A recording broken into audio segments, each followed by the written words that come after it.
Kāti, hei te 18 o hune ka tīmata te whakaari ngā rorirori ki te Circa Theatre i te whanganui a Tara. He whakaari puku hohe tēnei e te tiro puku hohe ana ki ngā tikanga Pākehā i utaina nei ki runga i ngā hapori iwi taketake. Nei rā te pūrongo a Pohaturoa Waenga i mua i te whakāturanga tuatahi o te whakaari nei a te Pōāpōpō. He whakamiramira i ngā take pūtea kei ngā hapori moro iti te aria o tēnei whakaari. One of the main kaupapa is looking at capitalism, the effects of money on people. Sometimes it has a really positive effect and sometimes a really negative one. You know, couch this so it's really just more accessible for our people and for those in the audience. And I went, I know how I can do this.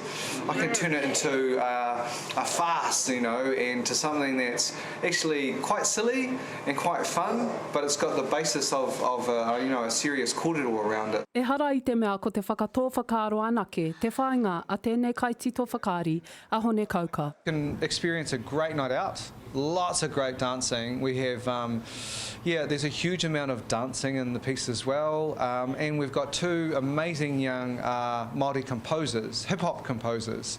E ai ki tēnei kai whakaari, e ai ki a Regan Taylor, kua roa ia e wawata nei kia tū ia hei kai tapere.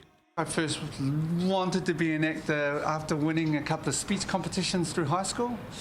It was manu kōrero in the English section, and realising that I could, somehow hold an audience to whatever waffle was coming out of my mouth, and then decided if we can make some pūtea from that skill and that God-given gift, then why not do it?